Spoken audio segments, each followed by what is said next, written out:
like a love that I've never had in my life, and how he loved my family, accepted me for me, and just, I knew right away that he was the one.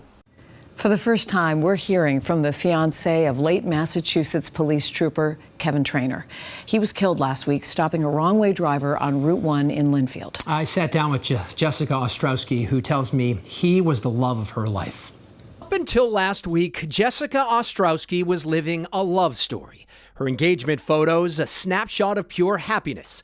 She was planning for a wedding next year and already shopping for dresses. I would look them up online and send them to Kevin and ask him if he liked this one, if he liked that one. Same thing with the wedding venues. We'd go back and forth on which ones we liked, which ones we didn't. Jessica and Kevin met in an interesting way. So we met at the jail. Both were corrections officers and both fell in love quickly. He showed me like a love that I've never had in my life, and how he loved my family, accepted me for me, and just, I knew right away that he was the one. Kevin left his job to become a state trooper. No doubt you've seen his picture by now. Trooper Kevin Trainor, young, only 30, and very distinguished. But Jessica knew his other side, the goofy side. She's got a lot of pictures like this. Kevin goofing off. He was a huge nerd. Big nerd. Loved Pokemon cards, video games, comic books, Marvel. As I interviewed Jessica, right behind her there was a large heart of red roses, a sash with the word fiancé, just a crushing reminder of how her life changed a week ago. And that specific night, on May 6th, I was sleeping, and around 1:55 was the last text message he sent me. It said, I'm picking up the cones for this detail and I'm on my way home. And that was the last text I ever got from him. I got a call from his fellow state trooper, and he just told me that you need to head to the hospital right now. Trooper Trainor left his detail at 2 a.m., just as a report was coming in of a wrong-way driver on Route 1. He was close by and headed out to try to stop that car. Within minutes, there was a collision. The first thing I asked the doctor was, is he alive? I don't care about anything. Is he alive? And the doctor unfortunately said no. And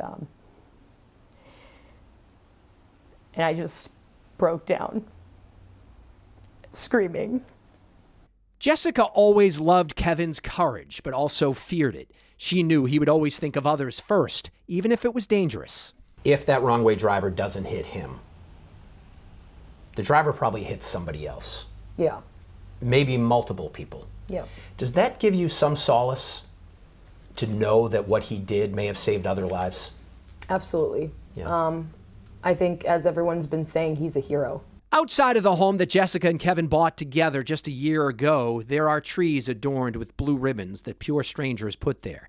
The community has come together to support her, just like the thousands of troopers that gathered to honor him and to present her with this American flag from his funeral. I never imagined myself receiving that, but I know that when a family does get that flag, that it means that the loved one that you lost was a hero. They made a sacrifice, and they changed and impacted a lot of lives. So it was really an honor to receive that flag.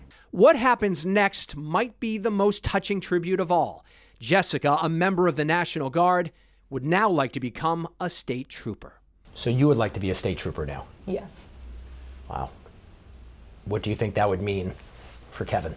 With his passing, him knowing that I was able to fulfill that dream, that it would mean a lot to him. So hopefully the next time we see you, maybe it'll be graduation day from the academy. I hope so too.